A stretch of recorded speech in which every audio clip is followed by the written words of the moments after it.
रियो एक आम टीनेजर था जो एक ट्रक से टकरा गया और एक ऐसी दुनिया में रीइंकार्नेट हो गया जो मैजिक से भरी हुई थी। भाई ट्रक कुन का जलवा यहां भी चालू है। उसे वाटर मैजिक यूज करने की एबिलिटी मिली थी और वो सिर्फ अकेले एक पीसफुल लाइफ जीना चाहता था। लेकिन जल्द ही वो बिना रियलाइज किए पूरी दुनिया का सबसे स्ट्रॉन्गेस्ट मेज बन जाता है। रियू जो एक 15 साल का लड़का है, अचानक खुद को एक अजीब सफेद जगह पर पाता है और जैसे ही वो सोचता है कि आखिर चल क्या रहा है, वहां एक लंबा ब्लॉन्ड लड़का आता है और उसे बताता है कि उसका टिकट कट चुका है। रियू को अचानक याद आता है कि कैसे ट्रक कुन ने उस पर हमला किया था और वो उस ब्लॉन्ड बंदे से पूछता है कि क्या वो भगवान है। वो उत्तर देता है कि वो एक एंजल की तरह है जो उसे दूसरी दुनिया में भेजने आया है। रियू को विश्वास नहीं होता कि उसका इसेकाई हो रहा है और एंजल उसे बताता है कि वो अपनी अगली जिंदगी में जैसे चाहे वैसे जी सकता है। खैर रियो एक चिल बंदा है और वो बस एक स्लो और पीसफुल लाइफ जीना चाहता है। एंजल को उसकी चॉइस से कोई प्रॉब्लम नहीं होती और रियो को बताता है कि जिस दुनिया में उसे भेजा जाएगा वहां मैजिक है और लगभग 20% इंसान स्पेल्स कास्ट कर सकते हैं। रियो के पास वाटर मैजिक का टैलेंट है और एंजल उसे बताता है कि उसे एक जंगल के बीचों बीच एक सेफ हाउस में ड्रॉप किया जाएगा क्योंकि उसने स्लो लाइफ जीने का ऑप्शन चुना है। वहां 2 महीने तक चलने लायक खाना होगा और एक इनविजिबल बैरियर होगा जो मॉन्स्टर्स को उसके पास आने से रोकेगा। जल्द ही रियू जंगल के बीच उस घर में जागता है और वो अपनी नई मैजिक एबिलिटीज को टेस्ट करने के लिए तुरंत बाहर जाता है। फिर वो अपने घर को चेक करता है जिसके कोल्ड रूम में थोड़ा फ्रोजन मीट रखा था और वहां एक खाली बाथटब भी था। टेबल पर एक चाकू और 2 बिगिनर लेवल की किताबें रखी होती हैं जो उसे उस एरिया के मॉन्स्टर्स और प्लांट्स के बारे में बताती हैं। उसके बाद वो वापस बाहर जाता है और मैजिक के साथ एक्सपेरिमेंट करता है, जहां उसे पता चलता है कि वो सिर्फ इमेजिन करके पानी क्रिएट कर सकता है और किसी भी स्पेल को चैंट करने की जरूरत नहीं है। भाई ओपी मेन कैरेक्टर होने का फायदा अलग ही है। वो एक हॉट बाथ लेना चाहता है लेकिन वो सिर्फ रूम टेम्परेचर वाला पानी ही क्रिएट कर पाता है, इसलिए वो उसकी जगह आग जलाने का फैसला करता है। वो पूरा केवमैन मोड में चला जाता है और लकड़ियों को आपस में रगड़कर आग जलाने की कोशिश करता है, पर उसके पास उस काम के लिए जरूरी स्किल या ताकत नहीं होती। वो हार मान लेता है, लेकिन तभी उसे सनलाइट का यूज करके आग जलाने का एक मस्त आइडिया आता है। उसके लिए वो आइस का यूज करके एक लेंस बनाने का फैसला करता है, जहां वो इमेजिन करता है कि वाटर मॉलिक्यूल्स आपस में बॉन्ड हो रहे हैं और उनसे हीट निकाली जा रही है और फाइनली वो पानी को फ्रीज करने में कामयाब हो जाता है। साइंस और मैजिक का परफेक्ट कॉम्बो। फिर वो उस आइस को कार्व करके एक स्फीयर बनाता है और उसे लेंस की तरह यूज करके आग जला देता है। इसकी वजह से वो रात में हॉट बाथ एंजॉय कर पाता है और उसे रियलाइज होता है कि अगर वो मैजिक पर मॉडर्न साइंस के प्रिंसिपल्स अप्लाई करे तो वो डायरेक्टली हॉट वाटर क्रिएट कर सकता है। अगले दिन जब वो ब्रेकफास्ट में कुछ ड्राइड मीट खा रहा होता है, रियू सोचता है कि उसे अपनी ऑफेंसिव पावर बढ़ानी चाहिए क्योंकि स्टोर किया हुआ खाना खत्म होने के बाद उसे मॉन्स्टर्स का शिकार करना पड़ेगा। वो एक पेड़ पर वाटर बॉल शूट करने की प्रैक्टिस शुरू करता है और भले ही वो पहले अटेम्प्ट में अपने टारगेट को हिट कर लेता है, पर उससे कोई डैमेज नहीं होता। वो इससे निराश नहीं होता और एक high pressure water jet shoot करने का फैसला करता है क्योंकि उसमें काफी पावर होगी। हालांकि वो वाटर जेट में इतनी फोर्स नहीं डाल पाता कि वो पेड़ तक पहुंचे और ऐसा लगता है जैसे वो अपने हाथ से पिचकारी मार रहा हो। रियू को हार मानने का दिल करता है, लेकिन तभी उसे याद आता है कि एंजल ने उससे कहा था कि मैजिक यूज करने की उसकी इमेजिनेशन है और वो रेगुलर प्रैक्टिस से ही इसमें बेहतर हो सकता है। इसलिए वो वाटर जेट शूट करने की प्रैक्टिस करता रहता है जब तक कि वो लगातार पेड़ को हिट न कर ले और रात को वो डायरेक्टली हॉट वाटर जनरेट करने में कामयाब हो जाता है। अगले दिन वो हवा में से आइस क्रिस्टल्स बनाने की कोशिश करता है क्योंकि उसने हमेशा आइसिकल लैंस मैजिक स्पेल यूज करने का सपना देखा था। हालांकि एक आइसिकल शूट करना वाटर शूट करने से भी मुश्किल होता है, पर रियू अपने दूसरे वाटर वेरिएशंस के साथ इसकी भी प्रैक्टिस करता रहता है।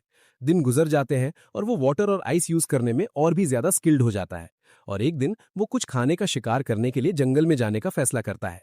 वो खूबसूरत जंगल को एक्सप्लोर करता है और कुछ हर्ब्स जमा करके वापस लौटने का सोचता है, लेकिन तभी वो देखता है कि एक गुस्से से भरा जंगली बोर उसे घूर रहा है।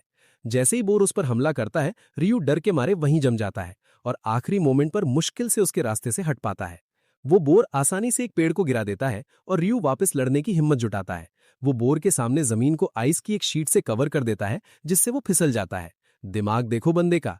जैसे ही बोर फिसलते हुए बहुत तेजी से उसकी तरफ आता है, रियू उसके रास्ते के एंड पर उसकी तरफ पॉइंट करते हुए कई शार्प आइसिकल्स क्रिएट कर देता है।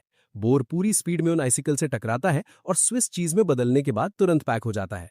रियू को विश्वास नहीं होता कि वो जीत गया और रात में वो मॉन्स्टर्स वाली अपनी किताब चेक करता है, जहां उसे पता चलता है कि बोर्स सबसे वीकेस्ट लेवल के मॉन्स्टर्स होते हैं। भाई का कॉन्फिडेंस एक सेकंड में डाउन। फिर वो नोटिस करता है कि भले ही किताब में बिगिनर लेवल के मॉन्स्टर्स के बारे में लिखा था, लेकिन एंड में 2 स्पेशल एंट्रीज थीं।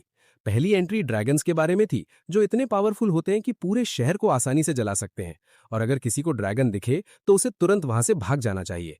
दूसरा पेज डीमंस के बारे में है, जो अननोन ओरिजिन के बीइंग्स हैं। और किताब बस सबको ये दुआ करने को कहती है कि उनका सामना कभी किसी डीमन से ना हो, क्योंकि इसका मतलब है इंस्टेंट गेम ओवर और सीधा टिकट कट जाना। रियू रियलाइज करता है कि ये दुनिया बहुत बड़ी है और उसे जल्दी से स्ट्रॉन्गर बनना पड़ेगा। इसलिए अगले दिन वो अपने कपड़े छोड़कर फुल टार्जन मोड में निकल जाता है और दोबारा जंगल में घुस जाता है। इस बार एक असैसिन हॉक उस पर हमला करती है और वो मुश्किल से उसके पहले अटैक को डॉज कर पाता है। फिर वो विशाल बर्ड उसकी तरफ इनविजिबल विंड स्लैशेस भेजती है और रियू को समझ आ जाता है कि ये मॉन्स्टर उसकी लीग से बहुत बाहर है। वो भागता है और विंड स्लैशेस को ब्लॉक करने के लिए अपनी पीठ के पीछे आइस ब्लॉक्स बनाता जाता है और फिर बर्ड पर वाटर जेट्स शूट करता है। असैसिन हॉक हर चीज को डॉज कर लेती है और फिर पूरी स्पीड से रियू की तरफ बढ़ती है, लेकिन वो आखिरी मोमेंट पर एक आइस वॉल क्रिएट कर देता है जिससे उसका अटैक ब्लॉक हो जाता है। टक्कर की वजह से उस बर्ड की एक आंख चली जाती है और इस बार वो पीछे हटने का फैसला करती है, जिससे रियू को एक बहुत बड़ी राहत मिलती है। हालांकि हॉक से बचकर भागते वक्त रियू रास्ता भटक जाता है। जैसे ही वो अपने घर पहुंचने की कोशिश करता है, उसे अचानक एक चमकती हुई झील दिखाई देती है जहां पानी की सतह पर एक सिर कटा वाइट अपने सिर कटे घोड़े के साथ खड़ा था। रियू ये देखकर दंग रह जाता है और फिर उस सिर कटे नाइट का ध्यान उसकी तरफ चला जाता है।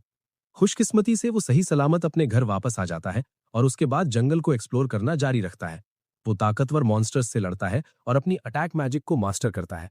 रात के वक्त वो वापस उस झील पर जाता है जहां वो सिर कटा नाइट उसका इंतजार कर रहा था।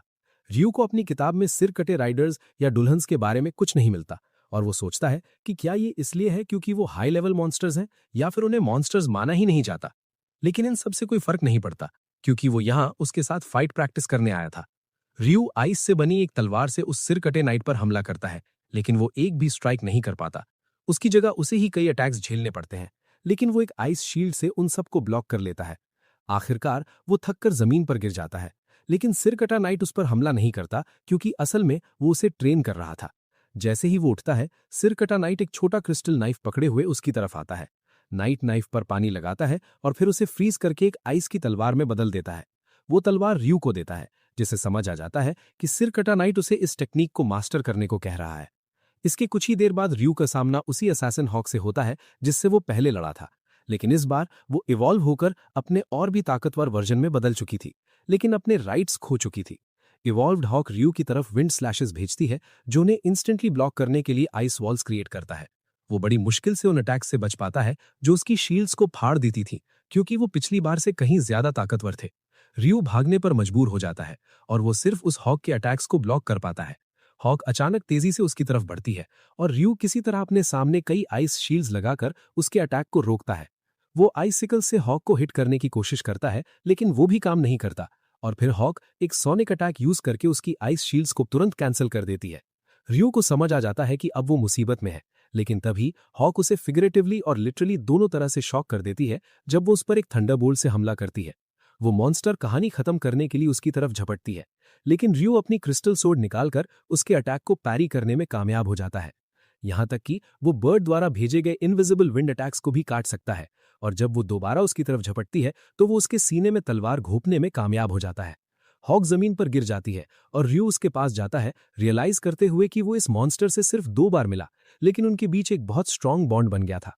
वो उसे और ताकतवर बनने के लिए मोटिवेट करने के लिए उस हॉक को थैंक्स कहता है और फिर शांति से उसे अपने आखिरी सफर पर भेजने के लिए तलवार निकाल लेता है।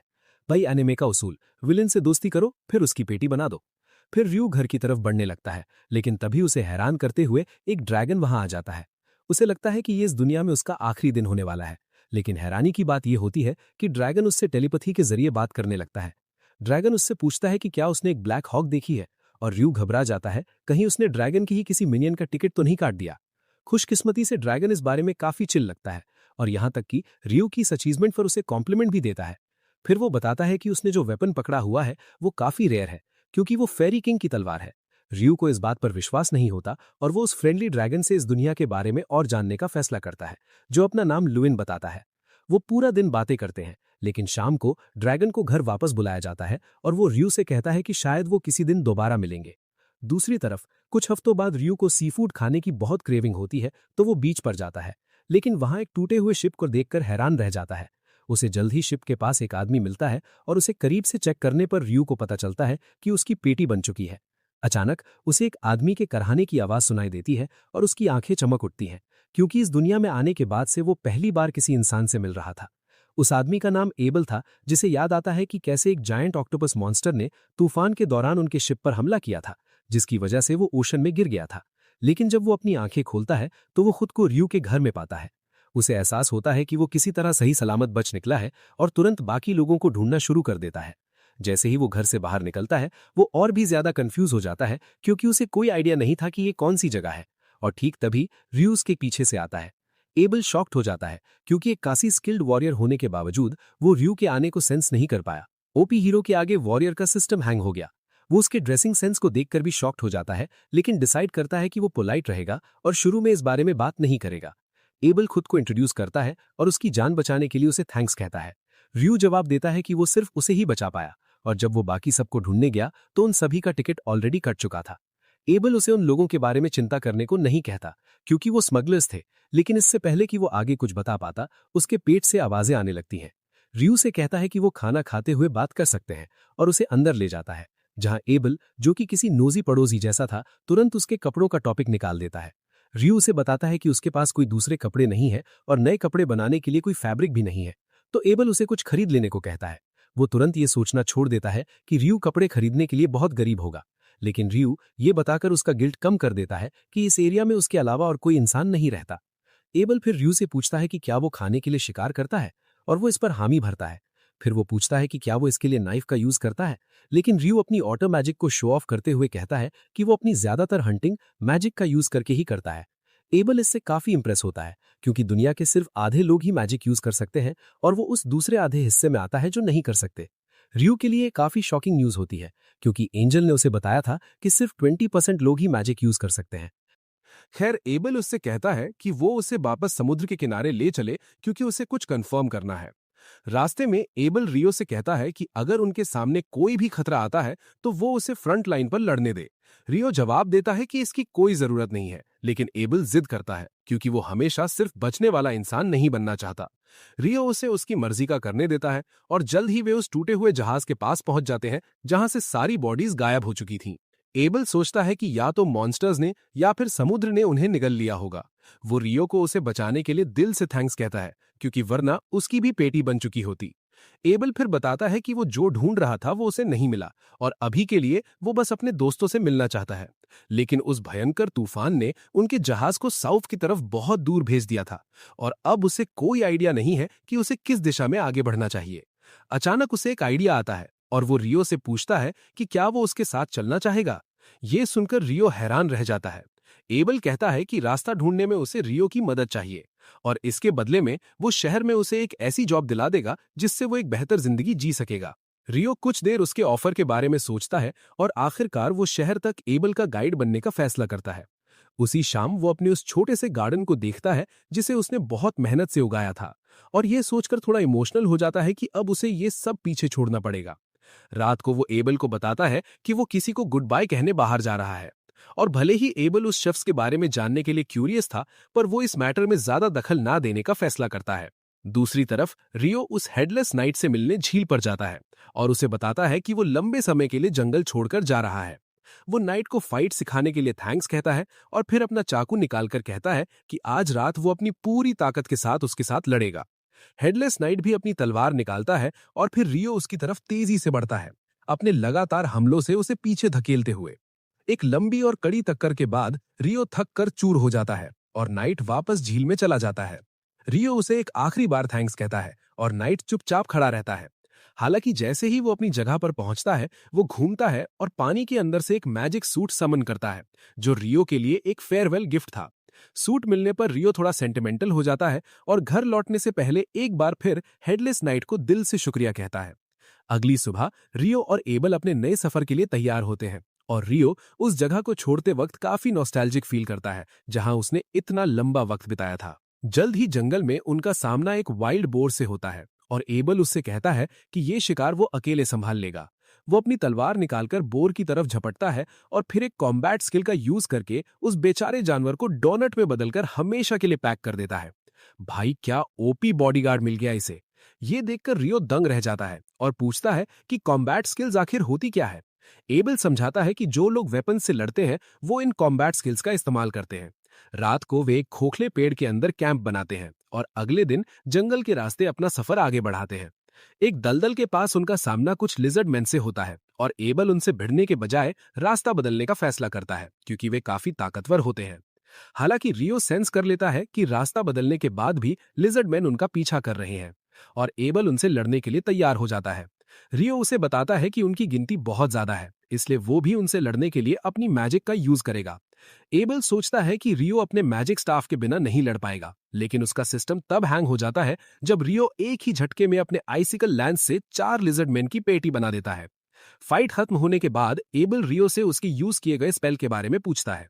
रियो बड़े कैजुअली जवाब देता है कि यह सिर्फ एक नॉर्मल आइसिकल लैंस है, लेकिन एबल उसे बताता है कि उसके विंड मेज दोस्त मैजिक यूज करते वक्त एक बार में सिर्फ एक ही अटैक कास्ट कर सकते हैं, पर उसने एक साथ 4 आइसिकल लैंस समन कर दिए थे।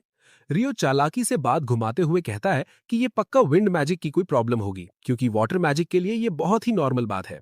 एबल इस बारे में ज्यादा ना सोचने का फैसला करता है और कहता है कि हमें अपना सफर आगे बढ़ाना चाहिए, लेकिन उससे पहले रियो आइस का यूज करके 2 ग्लासेस बनाता है और उनमें पानी समन कर लेता है। एबल नोटिस करता है कि रियो ने इस बार एक अलग मंत्र यूज किया था, पर रियो फिर से झूठ बोलकर कवर अप कर लेता है कि पक्का उसने पिछली बार गलत सुन लिया होगा। उसके बाद एबल रियो को एक सिक्का देता है और वो एक्साइटमेंट में कहता है कि इस दुनिया में आने के बाद वो पहली बार पैसा देख रहा है। एबल पूरी तरह स्पीचलेस रह जाता है क्योंकि उसे हमेशा से लगता था कि रियो पहले से ही गरीब है, पर उसने सपने में भी नहीं सोचा था कि ये बंदा इतना ज्यादा कंगाल होगा। फिर वो रियो को बताना शुरू करता है कि सेंट्रल प्लेन्स में 3 मेजर कंट्रीज हैं, जिनमें किंगडम ऑफ नाइटली, डिबूही एम्पायर और हैंडल्यू फेडरेशन शामिल हैं। रियो डिबूही एम्पायर में मजाक उड़ाना शुरू कर देता है क्योंकि उसे ये नाम बिल्कुल पसंद नहीं आता, और जब वो इस अजीब नाम की बुराई कर ही रहा होता है तब वे एक विशाल खुले मैदान में पहुंच जाते हैं। अचानक वे नोटिस करते हैं कि उनके पास रखा एक पत्थर अपने आप हिला और एबल फुर्ती से अपनी तलवार से उसके 2 टुकड़े कर देता है।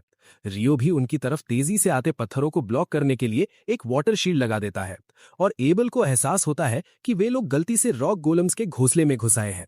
रियो पूछता है कि गोलम्स का आकार थोड़ा इंसानों जैसा नहीं होना चाहिए था, लेकिन एबल इस सवाल का जवाब देने से पहले उनसे निपटने का फैसला करता है। वो सबसे करीबी गोलम की तरफ दौड़ता है और उसके आर पार एक छेद कर देता है, लेकिन गोलम तुरंत अपने उस घाव को भर लेता है और उस पर हमला शुरू कर देता है। एबल पीछे हटता है और कहता है कि उनके अटैक्स इन गोलम्स पर बेअसर रहेंगे। तभी रियो के दिमाग की बत्ती जलती है।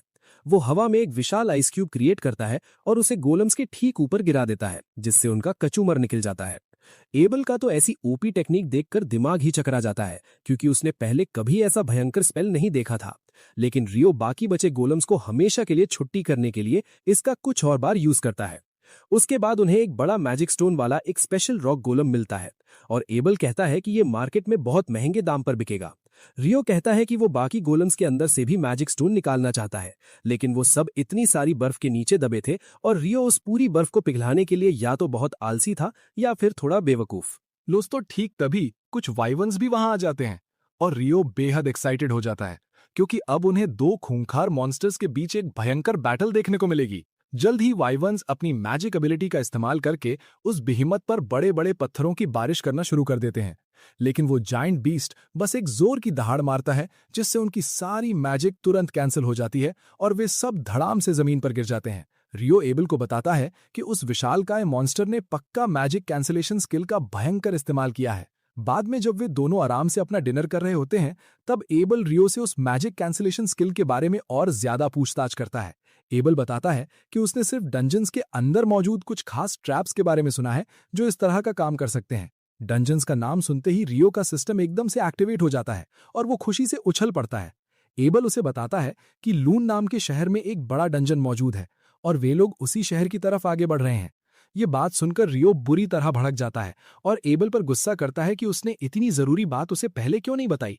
वो उससे कड़क आवाज में पूछता है कि क्या वो उससे कुछ और भी सीक्रेट छुपा रहा है। एबल उससे पूछता है कि क्या उसे कम से कम ड्वार्व्स और एल्व्स के बारे में तो पता है ना, लेकिन रियो उसे पूरी डिटेल्स देने को कहता है। भाई, इसेकाई में आकर अगर ड्वार्व्स और एल्व्स का नहीं पता तो क्या ही ओवरपावर्ड हीरो बना। कुछ दिनों की लंबी यात्रा के बाद वे एक विशाल पर्वत श्रृंखला के पास पहुंच जाते हैं। रियो पूरे कॉन्फिडेंस के साथ कहता है कि इन पहाड़ों को पार करने के बाद उन्हें पक्का कोई इंसानी बस्ती मिल जाएगी।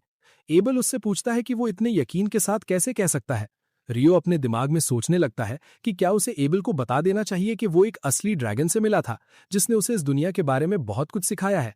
लेकिन आखिरकार वो इसे एक बड़ा सीक्रेट रखने का ही फैसला करता है, ये सोचकर कि ये ज्ञान इंसानी समझ के बिल्कुल बाहर की चीज है। इसके तुरंत बाद उन्हें एक बेहद अजीब और खौफनाक आवाज सुनाई देती है और वे दोनों किसी भी खतरे से लड़ने के लिए एकदम तैयार हो जाते हैं। हालांकि जब आसमान से ग्रिफिन नाम का एक बेहद ताकतवर मॉन्स्टर उनकी तरफ तेजी से बढ़ता है तो रियो और एबल दोनों की सिट्टी पिट्टी गुम हो जाती है और उनका पूरा सिस्टम बुरी तरह हैंग कर जाता है। एबल को तो सच में पैनिक अटैक आने लगता है। भाई कैसा वॉरियर है ये, एक बड़ी चिड़िया देखकर इसका सारा बफ खत्म हो गया। लेकिन रियो अपने तेज दिमाग का इस्तेमाल करते हुए इस खतरनाक सिचुएशन को तुरंत सॉल्व कर देता है। वो हवा में एक बड़ा सा मांस का टुकड़ा उछाल देता है। एबल भी तुरंत उसकी स्मार्ट हरकत की नकल करता है और अपना मांस का टुकड़ा ऊपर फेंक देता है। वो खूंखार ग्रिफिन उन दोनों टुकड़ों को अपने मुंह में कैच करता है और शांति से वहां से उड़कर चला जाता है। उस खौफनाक मॉन्स्टर के जाने के बाद दोनों लड़के राहत की एक बहुत गहरी सांस लेते हैं। वे दोनों इस बात पर पूरी तरह सहमत हो जाते हैं कि अगर उन्होंने इतने ताकतवर बीस्ट के साथ कोई भी लड़ाई मोल ली होती तो उनका तुरंत टिकट कट जाता और उनकी पेटी बननी तय थी। अपनी यात्रा को आगे बढ़ाते हुए एबल बताता है कि पिछले 100 सालों में किसी भी इंसान का सामना बिहीमत या ग्रिफिन जैसे मॉन्स्टर्स से नहीं हुआ है और शायद ये ऊंचे पहाड़ ही उन्हें इंसानी बस्तियों तक पहुंचने से रोक रहे हैं। ये बात सुनकर रियो को तुरंत याद आता है कि बिहीमत से लड़ने वाले वे वाइवन्स तो उत्तर दिशा से आए थे, जिसका सीधा सा मतलब है कि उनका घोंसला पक्का इसी के आसपास कहीं मौजूद है। उसका ये लॉजिक बिल्कुल सही साबित होता है क्योंकि जल्द ही उन्हें कुछ वाइवन्स एक मॉन्स्टर का शिकार करके उसे खाते हुए मिल जाते हैं। रियो तुरंत उनसे लड़ना चाहता है लेकिन एबल उसे रोकते हुए कहता है कि वाइवन्स जैसे ताकतवर मॉन्स्टर्स का सामना करने के लिए कम से कम 20 अनुभवी एडवेंचरर्स की भारी टीम की जरूरत पड़ती है। रियो उसे समझाता है कि वे भविष्य में इन लड़ाइयों से बचकर नहीं भाग सकते और उससे पूछता है कि क्या ये बेहतर होगा अगर वो अपनी पावर से उन वाइवन्स को जमीन पर पटक कर पिन कर दे। एबल इस बात पर हामी भरता है और कहता है कि अगर ऐसा हुआ तो वो क्लोज कॉम्बैट में एक को तो आराम से हरा सकता है।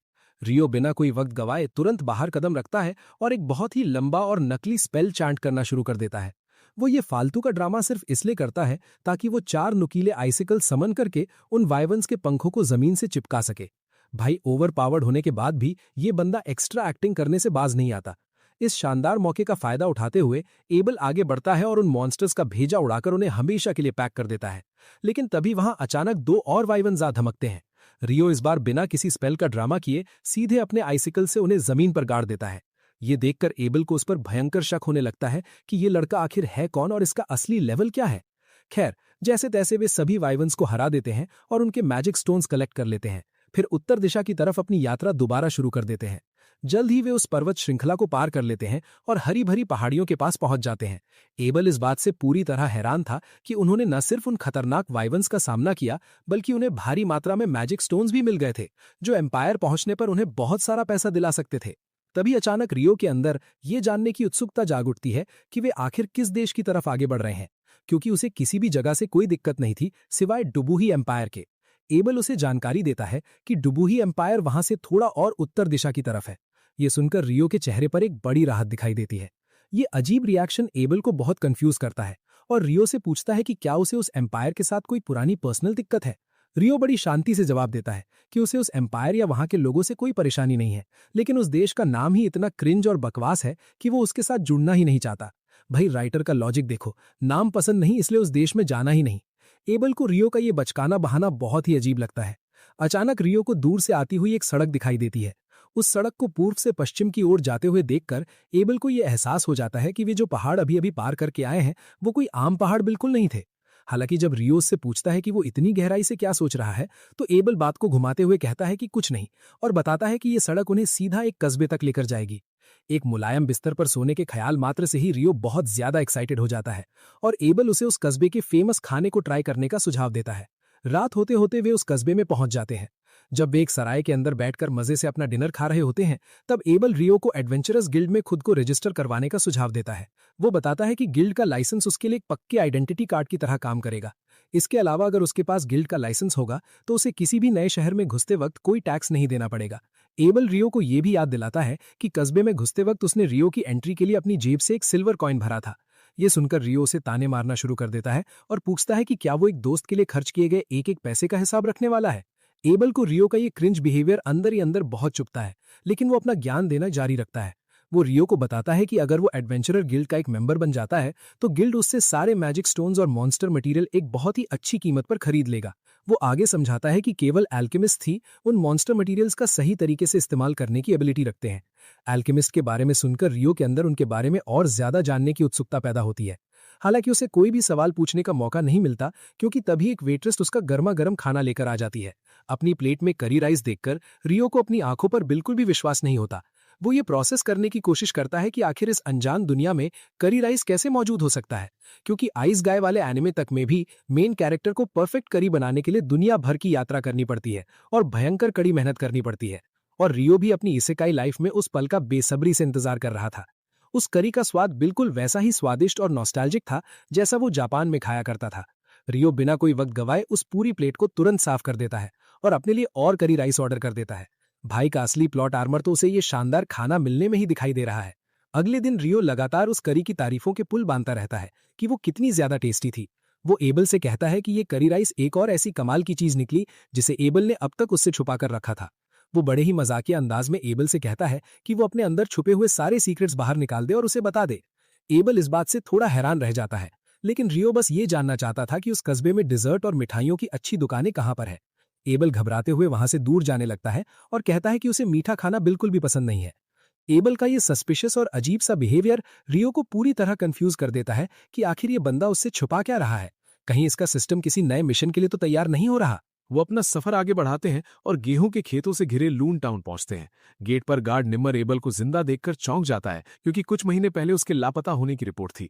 एबल बताता है कि रियो की मदद से ही वो सही सलामत वापस आया। निम्मर तुरंत रियो को दोस्त की जान बचाने के लिए थैंक्स कहता है और हाथ मिलाता है। फिर वो एबल से पुरानी बातें करने लगता है। टाउन के अंदर आते ही एबल रियो को गिल्ड ले जाता है। वो समझाता है कि उसके होने से रियो रजिस्ट्रेशन के वक्त सीधे अपना रैंक बफ करवा सकता है। आमतौर पर न्यूबी एडवेंचरर्स को एफ रैंक मिलता है, लेकिन अगर बी रैंक वाला एडवेंचरर सिफारिश करे तो तुरंत डी रैंक का प्रमोशन मिल जाता है। गिल्ड पहुंचते ही हर कोई एबल को जिंदा देखकर पागल हो जाता है। सब उसे सेलिब्रिटी की तरह घेर लेते हैं। रियो खुश होता है कि एबल की परवाह करने वाले इतने लोग हैं और वो उसे रीयूनियन एंजॉय करने देता है, जबकि खुद बाहर निकल आता है। बाहर टहल के उसका सामना एक खूबसूरत एल्फ लड़की से होता है। रियो उसके नुकीले कान और चेहरे को देखकर मंत्रमुग्ध हो जाता है। वहीं एल्फ लड़की भी रियो के आउटफिट को देखकर हैरान थी। वो पहचान लेती है कि वो फेरी किंग का कोट था और मुस्कुराते हुए कहती है कि फेरी किंग रियो जरूर पसंद होगा। रियो को कुछ समझ नहीं आता। एल्फ लड़की कहती है कि वो जल्दी में है, लेकिन उम्मीद है कि वो दोबारा मिलेंगे। रियो बैम्बूजल खड़ा रह जाता है। तभी एबल बाहर आता है और रियो को दोस्तों से मिलवाता है। हर कोई एबल की जान बचाने के लिए रियो का शुक्रिया अदा करता है। भाई, ओवरपावर्ड हीरो को थोड़ा फेम मिलना ही चाहिए। फिर एबल रियो को फ्रंट डेस्क ले जाता है और रिसेप्शनिस्ट से कहता है कि उसकी सिफारिश पर रियो को डी रैंक का एडवेंचरर बनाया जाए। ये डिमांड सुनकर रिसेप्शनिस्ट को झटका लगता है क्योंकि एबल की पार्टी ने पहले कभी किसी की सिफारिश नहीं की थी। वो कहता है कि रैंक अप पाने से पहले रियो को अपनी एबिलिटीज का सबूत दिखाना होगा। ये सुनकर एबल गिल्ड मास्टर से बात करने को कहता है। कुछ देर बाद थोड़ा ड्रामेटिक गिल्ड मास्टर ह्यू वहां आता है क्योंकि उसने एबल के आने की खबर सुन ली थी। एबल रियो को उससे मिलवाता है और कहता है कि वो बिना देरी के रैंक अप एग्जाम देना चाहता है। ह्यू कहता है कि इसके लिए ताकत का टेस्ट लेना पड़ेगा। इस पर एबल जवाब देता है कि रियो उससे भी ज्यादा ताकतवर है, जिस पर गिल्ड मास्टर का सिस्टम हैंग हो जाता है। अपनी बात साबित करने के लिए एबल उसको वाइवर्न्स के मैजिक स्टोन्स दिखाता है, जिन्हें देखकर ह्यू दिमाग खो बैठता है। ह्यू कहता है कि इतने मैजिक स्टोन्स का मतलब है उन्होंने इतने वाइवर्न्स का शिकार किया है जो पूरे देश की पेटी बना सकते थे। एबल बताता है कि मॉन्स्टर अटैक की चिंता मत करो क्योंकि उन्होंने उन वाइवर्न्स को मिलेफिक माउंटेन्स के साउथ में ही पैक कर दिया था। रियो उत्सुक होता है कि इस पहाड़ का नाम डरावना क्यों है। ह्यू बताता है कि उसने आज तक किसी ऐसे शख्स के बारे में नहीं सुना जो मिलेफिक माउंटेन्स को पार कर सका हो। वो जगह इतनी खतरनाक है कि ऊंचे रैंक वाले एडवेंचरर्स भी वहां नहीं जाते। ह्यू को यकीन नहीं होता कि रियो और एबल ने इस असंभव काम को पूरा किया है। भाई, हीरो का प्लॉट आर्मर इतना हैवी है कि पहाड़ भी रास्ता छोड़ देते हैं। इस भयंकर अचीवमेंट को देखकर वो बिना टेस्ट के रियो का रैंक बढ़ाने के लिए राजी हो जाता है। ठीक तभी एबल की पार्टी क्रिम्सन स्वॉर्ड कमरे में घुस आती है। वो सब बहुत इमोशनल थे क्योंकि उन्हें लगा था कि वो उसे दोबारा नहीं देखेंगे। गिल्ड मास्टर उन्हें खुशी मनाने देता है और रियो को रजिस्ट्रेशन के लिए बाहर ले जाता है। रियो उसके पीछे चलता है, लेकिन एबल कहता है कि काम पूरा होने के बाद वो डेस्क पर इंतजार करे क्योंकि वो उसे एक स्पेशल जगह दिखाना चाहता है। ह्यू रियो को अपने ऑफिस ले जाता है और बताता है कि क्रिम्सन स्वॉर्ड उनकी सबसे पॉपुलर पार्टीज में से एक है। रियो बस उत्सुक था कि वो सच में डी रैंक डिजर्व करता है। जवाब में ह्यू बताता है कि वो जानता है कि एबल कितना टैलेंटेड वॉरियर है, पर वो अकेले एक वाइवर्न को धूल नहीं चटा सकता। इस वजह से उसे विश्वास था कि वाइवर्न्स को हराने में रियो ने ही महत्वपूर्ण भूमिका निभाई होगी, जो उसे डी रैंक के लायक बनाता है। ठीक उसी वक्त रिसेप्शनिस्ट नीना रजिस्टर करने के लिए जरूरी इक्विपमेंट लेकर ऑफिस आती है। ह्यू सारा काम उस पर छोड़ देता है क्योंकि उसके पास पेपर वर्क का पहाड़ था। बाई गिल्ड मास्टर होकर क्लर्क वाले काम कर रहा है। नीना अपना इंट्रोडक्शन देती है और बेसिक इंटरव्यू वाले सवाल पूछती है। फिर वो बताती है कि रजिस्ट्रेशन के बाद 300 दिनों तक वो गिल्ड लॉजिंग्स में आराम से रह सकता है। उसके बाद उसे दूसरी जगह ढूंढनी पड़ेगी। फिर वो डंजन एक्सप्लोरेशन कोर्स के बारे में समझाती है जो गिल्ड नए एडवेंचरर्स को ऑफर करता है। डंजन का नाम सुनते ही रियो कोर्स में एनरोल होने को तैयार हो जाता है। नीना उसे 2 दिन बाद सुबह 9 बजे मीटिंग हॉल आने को कहती है। 9 बजे का सुनकर रियो शॉक्ड हो जाता है क्योंकि उसे लगता था कि इस फैंटेसी दुनिया में क्लॉक्स कहां से आई होंगी। फिर नीना रजिस्ट्रेशन प्रोसेस शुरू करती है और रियो को एक चमकते हुए क्रिस्टल डिवाइस पर अपना हाथ रखने को निर्देश देती है। जैसे ही रियो अपना हाथ उस क्रिस्टल पर रखता है, वो जादुई मशीन तुरंत उसके बायोमेट्रिक्स को स्कैन करना शुरू कर देती है और सारा डेटा तेजी से उसके ऊपर रखी एक मेटल प्लेट पर अपलोड कर देती है। कुछ ही सेकंड्स के अंदर वो साधारण सी दिखने वाली मेटल प्लेट पूरी तरह से बदलकर उसके ऑफिशियल गिल्ड कार्ड का रूप ले लेती है। नीना रियो को गिल्ड में आधिकारिक रूप से रजिस्टर होने पर बधाई देती है और इसी के साथ उनका काम खत्म हो जाता है और वे दोनों ऑफिस से बाहर निकल आते हैं। भाई क्या शानदार टेक्नोलॉजी है इस फैंटेसी दुनिया की। सीधा उंगलियों के निशान लिए और कार्ड प्रिंट हो गया। लगता है राइटर ने किसी मॉडर्न ऑफिस का पूरा सिस्टम ही यहाँ कॉपी पेस्ट कर मारा है। इसके तुरंत बाद एबल रियो को पूरे टाउन का टूर करवाने ले जाता है। वो रियो से कहता है कि वो उसे यहाँ तक सुरक्षित एस्कॉर्ट करने के पेमेंट के रूप में कुछ नए कपड़े और एक बढ़िया सा स्टाफ खरीद कर देना चाहता है। रियो नए कपड़े मिलने की बात सुनकर खुश होता है, लेकिन वो स्टाफ वाली बात को लेकर थोड़ा उत्सुक हो जाता है। एबल समझाता है कि इस दुनिया में सभी मैजिशियंस को अपनी मैजिक पावर कंट्रोल करने के लिए एक स्टाफ की सख्त जरूरत होती है। लेकिन रियो कैजुअल तरीके से जवाब देता है कि वो बिना किसी टूल के अपनी मैजिक एबिलिटीज का एकदम सही इस्तेमाल कर सकता है। इसके साथ ही वो बताता है कि जब उसे क्लोज कॉम्बैट यानी पास जाकर लड़ना होता है तो वो एक तलवार का इस्तेमाल करता है, इसलिए स्टाफ उसके किसी काम नहीं आने वाला। भाई ओवर पावर्ड हीरो को डंडे की क्या जरूरत, उसका तो अलग लेवल का बफ चल रहा है। ये सुनकर एबल पूरी तरह हैरान रह जाता है और उसका सिस्टम तब और भी बुरी तरह हैंग कर जाता है जब रियो बताता है कि जो छोटा सा चाकू उसके पास है असल में वही उसकी असली तलवार है। खैर, इन बातों को साइड रखकर रियो एबल से कहता है कि उसे कपड़ों या स्टाफ से कहीं ज्यादा किसी और चीज की अर्जेंट जरूरत है, और वो है इस नई दुनिया के बेसिक्स और नियमों के बारे में सही इन्फॉर्मेशन। थोड़ी देर बाद रियो को यह जानकर एक बड़ा झटका लगता है कि इस दुनिया में घंटे, दिन, हफ्ते और महीने का पूरा हिसाब बिल्कुल धरती जैसा ही है। यहां तक कि वे लोग चीजों को नापने के लिए उसी मीट्रिक सिस्टम का इस्तेमाल करते हैं जो धरती पर होता है। अब रियो को यकीन हो जाता है कि बहुत समय पहले धरती से कोई इंसान पक्का इस दुनिया में आया था और उसी ने यहाँ के तरीकों को बदल दिया था। राइटर का लॉजिक देखो, इस इकाई दुनिया में भी इंसान को धरती वाला कैलेंडर पकड़ा दिया ताकि दिन गिनने में तकलीफ ना हो। ठीक उसी समय एबल रियो के खरीदे हुए सारे सामान का पेमेंट करके स्टोर से वापस लौट आता है। वो रियो की तरफ देखकर मुस्कुराता है और बताता है कि आज के दिन का सबसे बड़ा मेन इवेंट तो अभी बाकी है। इसके बाद एबल रियो को एक बहुत ही बड़े सराय में ले जाता है जहां गिल्ड के उसके सभी पुराने दोस्त उसके सुरक्षित वापस लौटने की खुशी में पार्टी करने के लिए पहले से ही मौजूद थे। वे सब मिलकर पूरी रात जमकर पार्टी करते हैं। अगली सुबह पार्टी की भारी थकान के बाद नीना को रियो को उस खुमार से बाहर निकालना पड़ता है ताकि वो उसे वो जगह दिखा सके जहां वो आगे से रुकने वाला है। नीना उसे एक ऐसे कमरे में ले जाती है जहां पहले से ही 2 नए एडवेंचरर्स ठहरे हुए थे। भूरे बालों वाला लड़का आगे आकर अपना इंट्रोडक्शन निल्स के रूप में देता है और सुनहरे बालों वाला लड़का अपना नाम ईडो बताता है। वे दोनों नए लड़के रियो का अपने कमरे में गर्मजोशी से स्वागत करते हैं। जैसे ही नीना उन्हें छोड़कर कमरे से बाहर जाती है, निल्स तुरंत इस बात पर चर्चा शुरू कर देता है कि वो नीना को कितना ज्यादा पसंद करता है और उस पर लट्टू है। भाई ये निल्स तो पहले ही दिन से अपना सिस्टम हैंग करवाने पर तुला है। फैंटेसी दुनिया में भी आशिकी नहीं छूट रही। इसके बाद ईडो रियो के साथ गिल्ड लॉजिंग के माहौल के बारे में हल्की फुल्की बातचीत करने लगता है। अचानक से नीना एक बार फिर से कमरे में वापस आती है और उसके साथ एक नया रजिस्टर हुआ एडवेंचरर लड़का भी आता है। वो नया लड़का बहुत ही घबराया हुआ था और नर्वस होते हुए अपना नाम अमैन बताता है। कुछ ही देर में वो चारों लड़के एक दूसरे के साथ अच्छे से घुल मिल जाते हैं और उनके बीच बढ़िया बॉन्डिंग बन जाती है। इस घटना के कुछ दिन बाद रियो और अमैन डमीज के लिए बनाए गए डंजन एक्सप्लोरेशन के अपने क्रैश कोर्स को सफलतापूर्वक पूरा कर लेते हैं। कोर्स खत्म होने के बाद उनका टीचर उन्हें बताता है कि वे आज दोपहर को एक असली डंजन के पहले लेवल के अंदर एंट्री करने वाले हैं। ये सुनकर अमैन के चेहरे पर टेंशन साफ दिखाई देने लगती है और वो डंजन के अंदर जाने के ख्याल से ही बुरी तरह घबराने लगता है। लेकिन रियो उसे शांत होने को कहता है और समझाता है कि चिल करो, क्योंकि अगर वो अभी से इतना ज्यादा हाइपर होकर पैनिक करेगा तो डंजन तक पहुंचने से पहले ही उसकी सारी एनर्जी खत्म हो जाएगी और वो थक जाएगा। रियो की इस समझदारी भरी बात से अमैन थोड़ा रिलैक्स महसूस करता है और खुद को शांत करने की कोशिश करता है। इसके बाद इंस्ट्रक्टर उन सभी नए एडवेंचरर्स से पूछता है कि क्या किसी के पास इस मिशन को लेकर कोई भी सवाल है। रियो तुरंत अपना हाथ उठाता है और इंस्ट्रक्टर से पूछता है कि क्या कोई ऐसा तरीका मौजूद है जिससे वे उन फ्लोर्स पर तुरंत टेलीपोर्ट कर सकें जिन्हें वे पहले ही क्लियर कर चुके हैं। ये एडवांस सवाल सुनकर इंस्ट्रक्टर बहुत ही ज्यादा इंप्रेस हो जाता है, क्योंकि इस तरह की सीक्रेट बातें आमतौर पर केवल एक्सपीरियंस्ड और हाई रैंक वाले एडवेंचरर्स को ही पता होती हैं।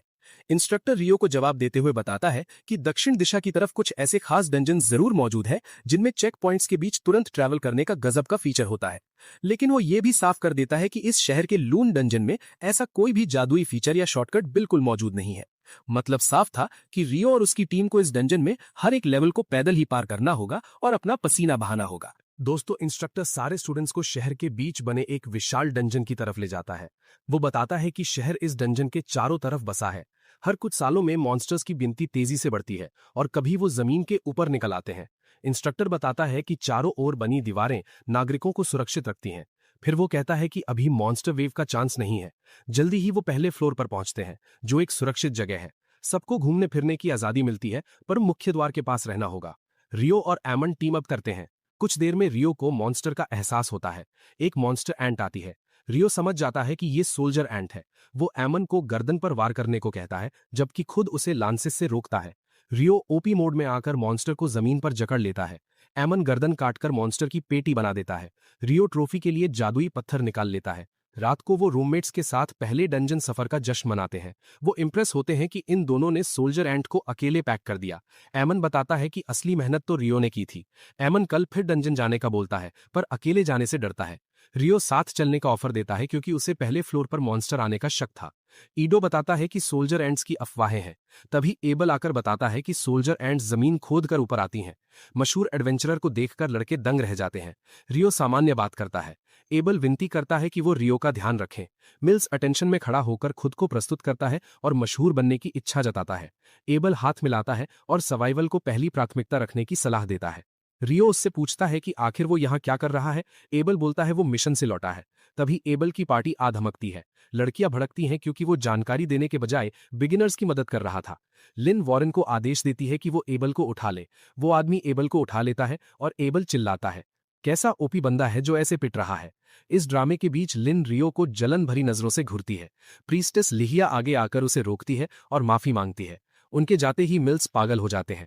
लिहिया समझाती है कि घूरना ठीक नहीं था, पर लिन बताती है कि वो रियो को लेकर उत्सुक थी क्योंकि एबल उसकी एबिलिटी के बारे में फेंकता रहता है। एबल बताता है कि वो जल्द ही रियो का असली पावर देखेंगे। अगले दिन रियो और एमन फिर से डंजन जाते हैं। इस बार सामना मॉन्स्टर डॉग से होता है। रियो उन्हें लांसेस से रोकता है और एमन 2 का टिकट काट देता है। आराम करते वक्त रियो बोलता है कि एमन का स्वॉर्ड फाइटिंग स्टाइल उसे एबल की याद दिलाता है। एमन बताता है कि उसके गुरु कीरो थे, जिन्होंने कैपिटल के बड़े विद्यालय से तलवारबाजी सीखी थी। रियो मान लेता है कि एबल ने भी उसी विद्यालय से सीखा होगा। रियो को एमन में खतरनाक योद्धा बनने का पोटेंशियल दिखता है। एमन इंप्रेस होता है कि एक मेज होने पर भी रियो को स्वॉर्ड प्ले की इतनी जानकारी है। रियो बताता है कि उसने एक मेंटोर के साथ अभ्यास किया था, पर खुद का स्टाइल तैयार किया है। वो कहता है कि एमन का स्टाइल बहुत थकाऊ है, बस ताकत बढ़ाना होगा। रियो बताता है कि एबल रोज सुबह फॉर्म अभ्यास करता था। ये सुनकर एमन मोटिवेट होकर तगड़ी मेहनत करने का फैसला करता है, जिससे रियो खुश होता है। अगले दिन रियो लाइब्रेरी जाता है, जो उम्मीद से कहीं ज्यादा बड़ी होती है। भाई, इसने तो पूरा कॉलेज ही खोल रखा है। वो लाइब्रेरियन से एल्केमी सेक्शन का रास्ता पूछता है और वो उसे बिगिनर्स की किताबों तक भेज देती है। पर वहां इतने सारे विकल्प होते हैं कि रियो का सिस्टम हैंग हो जाता है। इसलिए वो बाहर आकर थोड़ा आराम करने का सोचता है। अचानक शहर में पूरी तरह से अंधेरा छा जाता है क्योंकि एक टोटल सोलर इक्लिप्स होता है। रियो बिना किसी आई प्रोटेक्शन के उसे घूरने लगता है, बिल्कुल किसी अंधे इंसान की तरह जिसकी अब आंखें खराब हो चुकी हैं। एक पल बाद उसे एहसास होता है कि कुछ अजीब है और आसपास के सारे लोग गायब हो चुके हैं। माहौल बदल जाता है। अचानक उसे पीछे से अटैक आता हुआ महसूस होता है। वो वक्त पर रिएक्ट करके एक आइस वॉल का यूज करता है और उस पावरफुल फायर ब्लास्ट को ब्लॉक कर देता है। वो अचानक अपना अटैक बदल देती है और एक इनविजिबल विंड बुलेट शूट करती है, जो रियो की शील्ड्स को भेद देती है, पर उसके आर्मर से टकराकर रुक जाती है। डिमन का दिमाग चकरा जाता है कि ह्यूमन आर्मर उसका अटैक कैसे रोक सकता है। ध्यान से देखने पर पता चलता है कि रियो ने फेरी किंग का रोब पहना हुआ है। वो समझ जाती है कि इतने ओपी गियर और बफ वाली एबिलिटी रखने वाला ये बंदा जरूर कोई इंप्रेसिव मेज होगा। इसलिए वो मैजिक के बजाय तलवार से उसे पैक करने का फैसला करती है। रियो भी आइस स्वॉर्ड निकालकर अटैक ब्लॉक करता है। डिमन उसे पीछे धकेलती है और वो एक डेडली स्ट्राइक से मुश्किल से बचता है।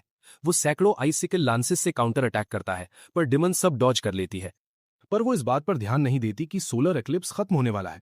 उधर रियो समझ जाता है कि वो स्पीड बढ़ाने के लिए विंड मैजिक का यूज कर रही है, जो एक ओपी बफ है। रियो आखिरी बार को आसानी से ब्लॉक कर लेता है क्योंकि डीमन की तेजी उस हेडलेस नाइट के आगे कुछ नहीं थी जिसने रियो को सिखाया था। डीमन बुरी तरह हैरान होती है कि इस लौंडे के पास फेरी किंग का रोब और तलवार कैसे है। वो एक फायरबॉल बनाती है, पर रियो आइसिकल लैंस से उस फायरबॉल का सिस्टम हैंग कर देता है। इस बेइज्जती से चिढ़कर डीमन तुरंत उसका टिकट काटने का फैसला करती है, क्योंकि फाइट लंबी चलने पर रियो बड़ा खतरा बन सकता था। वो बुरी तरह रियो पर टूट पड़ती है, पर वो पूरे आत्मविश्वास से हर स्ट्राइक को रोक लेता है। रियो को काउंटर अटैक का सुनहरा मौका मिल जाता है और उसके छोटे से वार से उस ओवर पावर्ड डीमन का बैलेंस बिगड़ जाता है। रियो इसी पल का इंतजार कर रहा था और वो उस पर सैकड़ों आइसिकल लैंसेस दाग देता है। डीमनस खुद को बचाने के लिए आग की एक विशाल दीवार बना लेती है, जो सारे हमलों को बेअसर करती है।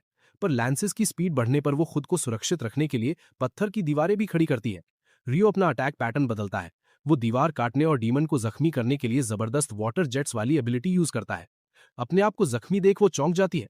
किस्मत से धुएं की वजह से रियो बस अंधे होकर वार कर रहा था। फिर रियो आगे बढ़कर उसकी पेटी बनाने का सोचता है, पर डीमन अटैक ब्लॉक करने के लिए हवा में कूद पड़ती है। हवा में टक्कर के दौरान रियो देखता है कि उसके घाव एक अजीब सिस्टम के तहत बहुत तेज ठीक हो रहे हैं। जैसे ही रियो का ध्यान भटकता है, डीमन उसे लात मारती है और वो सीधे एक बिल्डिंग से जा टकराता है। इससे पहले कि वो एक पावरफुल अटैक से रियो को हमेशा के लिए पैक कर दे, आसमान से पानी की बूंदें गिरने लगती हैं। पानी की बूंद उसके चेहरे पर गिरती है और वो बुरी तरह जल जाती है, क्योंकि पानी उबलते तापमान से भी ज्यादा गर्म था। वो दर्द से चिल्लाती है और खुद को पत्थर की गेंद में ढक लेती है। तब तक रियो वापस जमीन पर आता है। अचानक वो डीमनस आग बबूला होकर ताकतवर फ्लेम मैजिक अनलीश करती है और सब कुछ उड़ा देती है। वो किसी गुंडे की तरह रियो की तरफ आगे बढ़ती है, पर तभी इक्लिप्स खत्म हो जाता है। धूप पड़ते ही उसकी तलवार राख में बदल जाती है। डीमनस समझ जाती है कि उनका टाइम ओवर हो चुका है, इसलिए वो अपनी फाइट पूरी नहीं कर पाएंगे। रियो उसको वहां से निकलने को बोलता है। डीमन को रियो की इस बेइज्जती से फर्क नहीं पड़ता। वो अपना नाम लियोनॉर बताती है और रियो का नाम पूछती है। रियो भी नाम बता देता है, पर साफ कहता है कि उसे डीमंस के बारे में नहीं जानना। लियोनॉर हैरान होती है कि रियो डीमंस को जानता है। उसे पछतावा होता है कि फाइट के मजे लेने की बजाय उसे वहीं रियो की पेटी बना देनी चाहिए थी। वो धमकी देती है कि वो बाद में जरूर लड़ेंगे, पर इससे पहले किसी और के हाथों अपना टिकट मत कटवा लेना, क्योंकि अगली बार वो खुद उसे शांत करेगी। ये सुनकर रियो दंग रह जाता है। इक्लिप्स पूरी तरह खत्म होता है और सब नॉर्मल हो जाता है, जैसे कोई बैटल ना हुई हो। रियो अजीब महसूस करता है। वो किताबें खरीदने और आराम करने का सोचता है। वाइवन के पत्थरों का पैसा निकालने वो बैंक जाता है और डॉम की तरफ निकलता है। वहां उसके दोस्त परेशान थे। डैन नाम का नल्ला उन्हें घेर कर खड़ा था और ताना मार रहा था कि मॉन्स्टर जब डंजन में धोखे से टिकट काटेंगे, तब भी क्या वो रोते फिरेंगे। अचानक डैन के नल्ले चमचे बेहोश होकर जमीन पर गिर पड़ते हैं, क्योंकि रियो ने पीछे से आकर उनका पूरा सिस्टम हैंग कर दिया था। रियो डैन को बताता है कि उसकी बातें सही थीं, पर उसे कभी खुद की सलाह भी सुन लेनी चाहिए। रियो अकड़ में पूछता है कि क्या आप दोस्तों को नीचा देखकर वो दुम दबाकर भागने को तैयार है। डैन गुस्से में आकर रियो को पंच मारने के लिए दौड़ता है। रियो आराम से साइड हट जाता है और तलवार के हैंडल से उसके पेट में इतनी जोर का मारता है कि डैन अपनी सुबह की चाय और पूरा नाश्ता बाहर निकाल देता है। कैसी कुत्तों वाली बेइज्जती हुई भाई उसकी। रियो आगे बढ़कर दोस्तों को हील करता है और बोलता है कि स्टैमिना बढ़ाने की जरूरत है, ताकि अगली बार कोई चपरी उनको पीट कर ना जा सके। उसके बाद सब पब्लिक बात जाते हैं, जहां प्रीस्ट इडो विंड बुलेट वाला घाव ठीक करता है। दोस्त पूछते हैं कि इतने तगड़े योद्धा को किसने मारा, पर रियो गीमन की बात छिपा लेता है। कुछ देर बाद अमन, मिल्स और इडो टीम बनाकर डंजन जाते हैं। मिल्स और अमन गॉब्लिन से भिड़ जाते हैं, जबकि इडो ने असिस्ट करता है। गॉब्लिन्स का सफाया करके मिल्स मैजिक स्टोन्स निकालते हैं।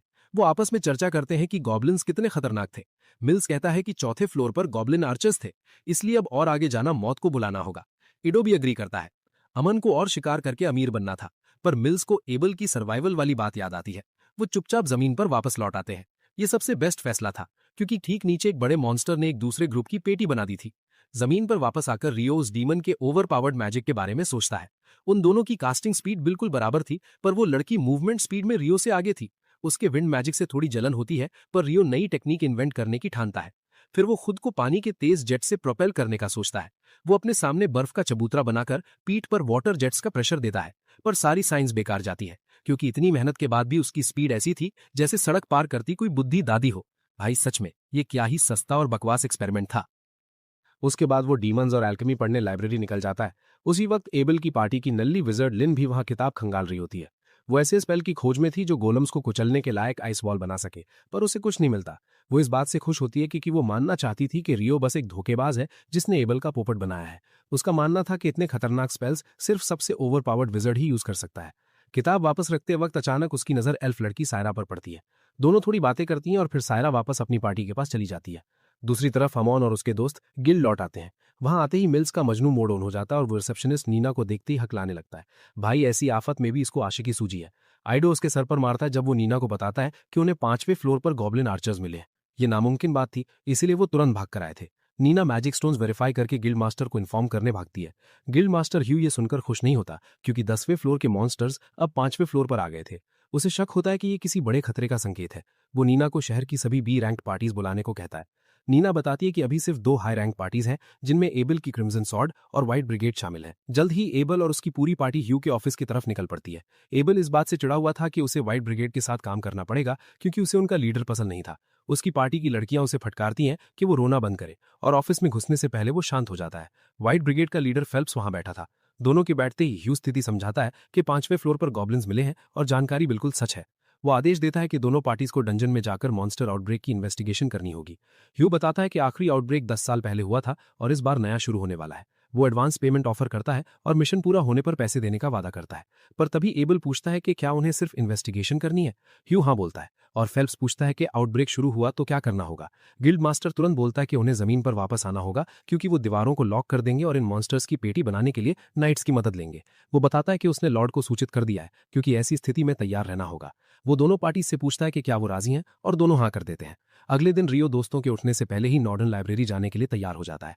वो दोस्तों को बताता है कि उसका प्लान एल्केमी पढ़ने का है और वहाँ एडवांस किताबें हैं। इडो बताता है कि सिर्फ डी रैंक या उससे ऊपर के लोग ही वहाँ जा सकते हैं।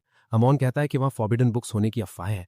ये सुनकर रियो का एक्साइटमेंट लेवल आसमान छूने लगता है, पर इडो बताता है कि उन किताबों के लिए बी रैंक जरूरी है। लड़के उसे शुभकामनाएं देते हैं और खुद डंजन रेड के लिए निकल जाते हैं। रियो नॉर्दर्न लाइब्रेरी पहुंच जाता है और उसे वहां का माहौल पसंद आता है। वो किताबें ढूंढने लगता है और सोचता है कि अगर उसने डीमंस की किताबें मांगी तो लोग पक्का डर के मारे अपना सिस्टम हैंग कर लेंगे। पर पहले फ्लोर पर उसकी नजर वापस सायरा पर पड़ती है। उसे देखते ही रियो पूरी तरह पिघल जाता है और उस पर फिदा हो जाता है। कैसा नल्ला विजर्ड है ये लड़का। दूसरी तरफ गिल्ड गट्टे दोनों हाई रैंक पार्टीज डंजन द्वार तक पहुंच चुकी हैं। जैसे ही वो दरवाजा खोलने वाले होते हैं, एबल तुरंत ह्यू को रोक लेता है, क्योंकि उसके इंस्टिंक्ट्स कुछ बुरा बता रहे थे। वो लिन को विंड मैजिक से पहले फ्लोर स्कैन करने को कहता है। लिन अपनी एबिलिटी यूज करती है और उसके होश उड़ जाते हैं जब उसे द्वार के पीछे सैकड़ों मॉन्स्टर्स मिलते हैं। ये सुनते ही सब पैनिक करने लगते हैं, क्योंकि ये सबूत था कि ग्रेट मॉन्स्टर आउटब्रेक शुरू हो चुका है। ह्यू बिना वक्त बर्बाद किए सबको पीछे हटने का आदेश देता है। गिल्ड के अंदर मिल्स और उसके दोस्त नोटिस देखते हैं कि डंजन बंद कर दिया गया है।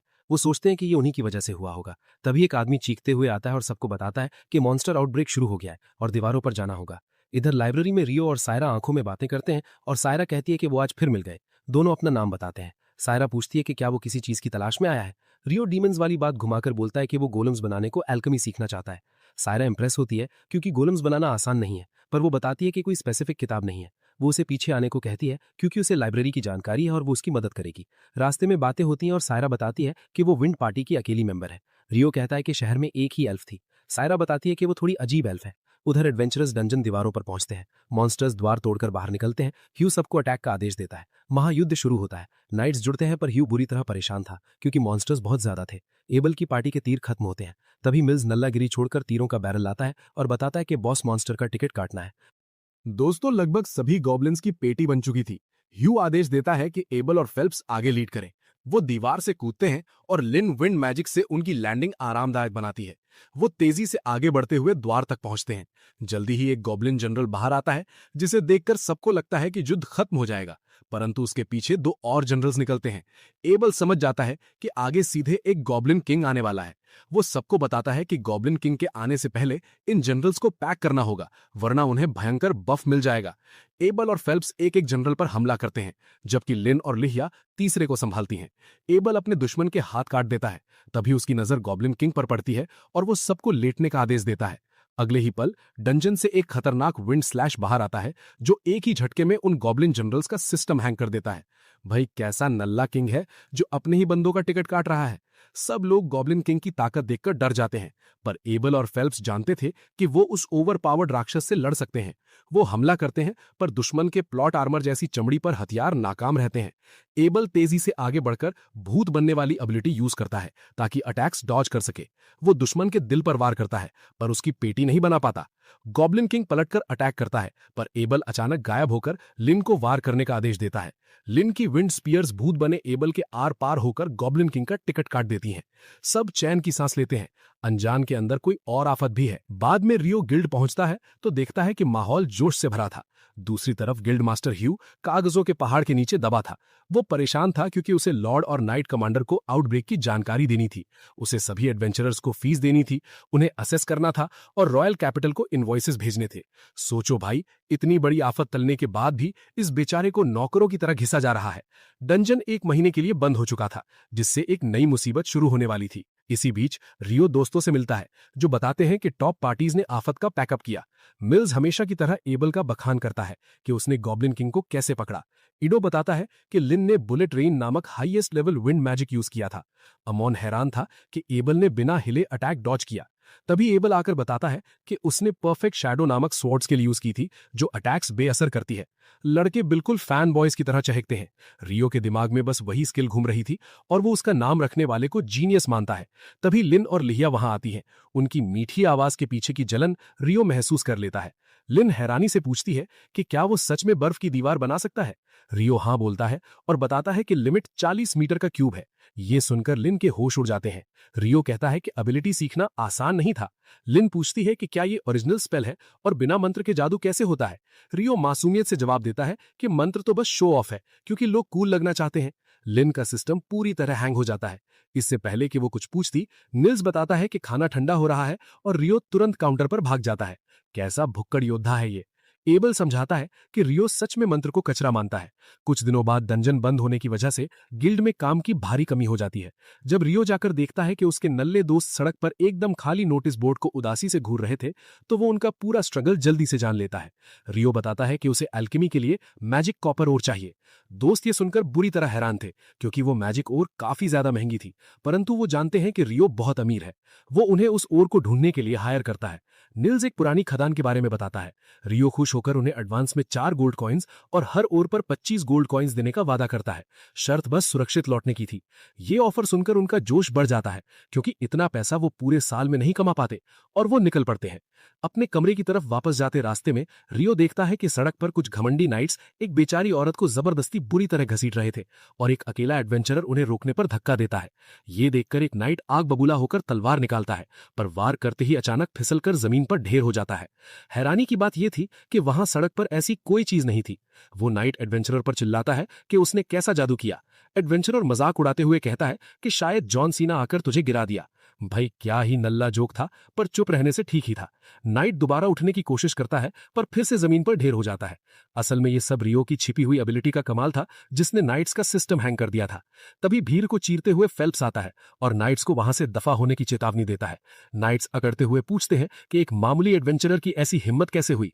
फेल्प्स गर्व से बताता है कि वो सिर्फ एक एडवेंचरर नहीं, बल्कि हेनलाइन फैमिली का कुलीन इंसान है। एक नाइट को याद आता है कि इसी फैमिली से रॉयल नाइट्स का पिछला कमांडर था। फेल्प्स बताता है कि वो लोग उसके पिता की बात कर रहे हैं। वो नाइट्स को डांटता है कि अपनी इज्जत मिट्टी में मिलाना बंद करें। अपनी औकात याद आते ही नाइट्स अपना टिकट कटने से बचाने के लिए तुरंत दुम दबाकर भाग खड़े होते हैं। इसके बाद फेल्प्स एडवेंचरर की तारीफ करता है और औरत को उसके दोस्तों तक छोड़ने को कहता है। उनके जाते ही फेल्प्स रियो की खिड़की की तरफ नमस्ते करता है। रियो घबरा जाता है कि कहीं फेल्प्स ने उसकी छिपी हुई एबिलिटी तो नहीं देख ली, पर फेल्प्स बताता है कि वो व्हाइट ब्रिगेड का लीडर है और उसने रियो के ओवरपावर्ड मैजिक के बारे में एबल से सुना है। बातचीत शुरू होते ही फेल्प्स की सेक्रेटरी वहां आकर उसे जबरदस्ती घसीट ले जाती है। कैसा लीडर है जो अपनी सेक्रेटरी से डरता है। रियो तुरंत समझ जाता है कि ये दोनों खतरनाक हैं। बाद में जब रियो अकेले खाना खा रहा होता है, तभी एबल वहां आकर बैठ जाता है। वो कहता है कि रियो को अकेले देखना अजीब बात है। एबल एक राज बताने का सोचता है, क्योंकि उसे रियो की मदद चाहिए थी। जल्द ही दोनों शहर के एंटरटेनमेंट डिस्ट्रिक्ट में होते हैं। वो बताता है कि गार्ड्स का कैप्टन उसका दोस्त है और उसने नकारा नाइट्स को वापस लाने की विनती की है। रियो कहानी समझ जाता है, पर तभी उसकी नजर अजीब मास्क पहने एडवेंचरर्स पर पड़ती है। रियो कहता है कि उसने इन चपरियों को पहले नहीं देखा। एबल कैजुअली बोलता है कि डंजन की वजह से यात्री आते रहते हैं, पर रियो याद दिलाता है कि डंजन तो अभी बंद है। कैसा ए रैंक एडवेंचरर है जिसे इतनी बेसिक बात याद नहीं रहती। उधर वो नकाबपोश ठग भी इन दोनों को पकड़ लेते हैं और उन्हें अपने जाल में फंसाने की नाकाम कोशिश करते हैं। रियो और एबल भी जानबूझकर इनके पीछे चल देते हैं। जैसे ही वो ठग इन पर धोखे से हमला करते हैं, रियो आसमान से भारी बर्फ के पत्थर गिराकर उनका पूरा सिस्टम हैंग कर देता है। एबल एक एल्केमी टूल उठाता है जो उन ठग से गिरा था। रियो को वो चीज चाहिए थी, पर एबल इनकार करते हुए बोलता है कि यह सबूत है। फिर वो इन ठग्स को बांध देते हैं जो किसी और देश से आए सी रैंक एडवेंचरर्स थे। एबल सिटी गार्ड्स को इनके बारे में बताने का फैसला करता है। दूसरी तरफ वही भागे हुए नाइट्स रास्ते में फेल्प्स से बदला लेने के लिए उस पर हमला करने वाले थे, पर इससे पहले कि वो आगे बढ़ते, फेल्प्स की सेक्रेटरी उन्हें जहर भरी सुइयों से पैरालाइज कर देती है। भाई ये नाइट्स है या सस्ते गुंडे जो बार बार पिट रहे हैं। उसके बाद वो ऐसी भयानक फायर एबिलिटी यूज करती है कि उन नकारा नाइट्स की राख तक नहीं बचती और उनका हमेशा के लिए टिकट कट जाता है। अगले दिन कैपिटल से एक रिसर्च टीम डंजन की स्टडी करने आती है। उनका लीडर क्लाइव आते ही अपनी बकवास और अनरीजनेबल डिमांड से गिल्ड मास्टर ह्यू से वर्बल फाइट शुरू कर देता है। शहर में खाने की कमी है और इस नल्ले को अपनी टीम के लिए मुफ्त राशन चाहिए। वो आफत को दावत देते हुए डंजन को भी रिसर्च के लिए खुलवाना चाहता था। ह्यू उसे समझाता है कि एक खतरनाक आउटब्रेक के तुरंत बाद डंजन खोलना सबसे बड़ी बेवकूफी होगी, पर क्लाइव घमंड में बोलता है कि उसके पास मिनिस्टर ऑफ डंजन एक्सप्लोरेशन की पूरी अथॉरिटी है। दोनों के बीच झगड़ा लंबा खिंचता है। तभी टीम में शामिल एक बूढ़ा मेज बीच बचाव करता है। वो ह्यू से शांति से कहता है कि अगली बार वो लोग खाने का बंदोबस्त खुद करेंगे, पर इस बार शहर मदद करे। डंजन खोलने पर क्लाइव फिर अकड़ता है, पर ह्यू एक तगड़ी शर्त रखता है। वो कहता है कि अगर डंजन खोलने से नागरिकों पर आफत आती है तो पूरी जिम्मेदारी मिनिस्ट्री को लेनी होगी। ये शर्त सुनकर क्लाइव आग बबूला हो जाता है, पर ह्यू साफ कह देता है कि इसके बिना द्वार नहीं खुलेगा। पूरी अकड़ धरी रह गई। बूढ़ा मेज क्लाइव को शांत करके शर्त मानने को राजी करता है। फिर वो गार्ड्स के तौर पर स्किल्ड एडवेंचरर्स को हायर करने का फैसला करते हैं। इधर रियो एबल के इन में जाता है, पर दरवाजे पर एक लड़की बाहर की तरफ दौड़ती है और रियो से विनती करती है कि वो उसे तुरंत एडवेंचरर गिल्ड ले चले। रियो को भूख लगी थी, पर वो इस मुसीबत में फंसी अनजान लड़की की मदद करने का फैसला करता है। वो लड़की गिल्ड पहुंचकर सीधा एबल को एक चिट्ठी पकड़ाती है। ये चिट्ठी रॉयल कैपिटल में मौजूद उसके पुराने गुरु ने भेजी थी, जिसमें उसने एबल से इस नई रिसर्च पार्टी की मदद करने की विनती की थी। एबल ये सुनकर गहरी सोच में पड़ जाता है, क्योंकि उसे याद आता है कि सालों पहले एक ओवरपावर्ड ए रैंक पार्टी ऐसी ही आफत के बाद शोक में डंजन गई थी और वहां उन सब की पेटी बन गई थी। रियो आसानी से कहता है कि अगर ऐसी बात है तो बिना शर्म के सीधा मना कर दो। फिर वो अपना लंच खाने इन वापस चला जाता है। रियो के लाइफ फंडे क्लियर हैं, अपना खाना सबसे पहले। इधर गिल्ड में वो लड़की अपना नाम नैटली बताती है। वो वाटर मैजिक यूजर्स के मशहूर परिवार से आई थी और अभी जादू सीख रही थी। उसकी बात सुनते ही लिन तुरंत पूछती है कि क्या उसने आसमान में उछलकर आइस वॉल बनाने वाले किसी खास स्पेल के बारे में सुना है। नैटली मना करती है। वो हैरानी से पूछती है कि क्या कोई इतना खतरनाक बफ और जादू जानता है। सब मुस्कुराते हुए बताते हैं कि जो लड़का उसे अभी लाया था वही इस मैजिक का बादशाह है। ये सुनकर नैटली अपना सिस्टम हैंग कर बैठती है। एबल फिर रियो की तारीफों के पुल बांधता है। वो अपनी पार्टी को हिदायत देता है कि कोई भी रियो से फाइट नहीं करेगा। अगर उन सब ने मिलकर हमला किया तब भी रियो उनकी पेटी बना देगा। नैटली से कहता है कि आगे खतरा हो तो वो सीधा रियो के पास जाए। दोस्तों, अगले दिन रिसर्च टीम डंजन के अंदर घुसने के लिए पूरी तरह से तैयार हो जाती है। एबल आखिरकार उन्हें अपनी सुरक्षा देने का रिक्वेस्ट कबूल कर लेता है, क्योंकि वहां मदद की जरूरत थी। वो उस बूढ़े मेज को पिछले कई सालों से जानता था और दोनों आपस में उस अजीब मैना डिटेक्टर टूल के बारे में गहरी चर्चा करते हैं। ये एक अजीब डिवाइस था जो डंजन के अंदर से मैना के सिग्नल्स बाहर कैंप में बैठी एनालिसिस टीम तक आसानी से भेज सकता था। 3 दिन बड़े आराम से गुजर जाते हैं और ये रिसर्च टीम डंजन के 7वें फ्लोर तक बिना किसी परेशानी के पहुंच जाती है, पर उन्हें वहां पर ऐसी कोई भी अजीब चीज या बड़ा खतरा नहीं मिलता। हालांकि एकेडमी से आया हुआ घमंडी क्लाइव और उसकी रॉयल एकेडमी की टीम ऐसी जल्दबाजी में थी जैसे उनकी आखिरी ट्रेन छूट रही हो। एबल इन नकारा और अकड़ वाले नमूनों पर बिल्कुल भी ध्यान देने का फैसला करता है, क्योंकि उसका मानना था कि ऐसे लोग सस्ते प्लॉट आर्मर के सहारे जीते हैं और आफत को बुलाते हैं। उसी वक्त डंजन के बाहर लोअर रैंक वाले नल्ले एडवेंचरर्स डंजन के अंदर चल रही सारी गतिविधियों के रेगुलर अपडेट्स ले रहे थे। वो ऐसे आसान जॉब्स ढूंढ रहे थे जो वो डंजन के बंद होने के बावजूद आसानी से कर सकें। रियो के दिमाग में एक तगड़ा सवाल घूम रहा था, इसलिए वो गिल्ड मास्टर ह्यू के पास जाता है। वो उससे उन मैजिक स्टोन्स के रंग के बारे में सवाल पूछता है जो मॉन्स्टर्स ने आउटब्रेक के दौरान ड्रॉप किए थे। ह्यू खुश होकर उसे बताता है कि ये एक बहुत ही बढ़िया सवाल है। ह्यू आगे बताता है कि आमतौर पर गॉब्लिन्स का सिस्टम हमेशा ग्रीन मैजिक स्टोन्स ड्रॉप करता है, पर इस बार सभी गॉब्लिन्स ने हैरतअंगेज तरीके से येलो मैजिक स्टोन्स ड्रॉप किए थे, जिसका मतलब था कि उन्हें कोई भयंकर बफ मिला था। इसी बीच डंजन के अंदर क्लाइव और उसकी घमंडी टीम को अचानक एक रहस्यमयी दरवाजा मिलता है, जिसमें से कुछ अलग ही अजीब एनर्जी की रीडिंग्स आ रही थी। उन्हें लगता है कि ये जरूर किसी दूर दराज की जगह पर ले जाने वाला पोर्टल होगा, इसलिए वो उस दरवाजे के चारों तरफ अपने उपकरण लगाने लगते हैं। पर जैसे ही वो उसे छूने की कोशिश करते हैं, वहां खड़े सारे के सारे लोग अचानक हवा में वैनिश हो जाते हैं। बाहर कैंप में बैठी नैटली, जो इन रीडिंग्स को नोट कर रही थी, बुरी तरह से चौंक जाती है, क्योंकि लोगों के गायब होते ही उस डिवाइस से आने वाली सारी रीडिंग्स भी पूरी तरह से बंद हो जाती हैं। किस्मत से अंदर गायब हुए सारे लोग एक ही अनजान जगह पर टेलीपोर्ट हुए थे। एबल एक ओवरपावर्ड योद्धा की तरह तुरंत अपनी पूरी टीम की सुरक्षा की पुष्टि करता है और फिर उस सीनियर मेट से मिलता है।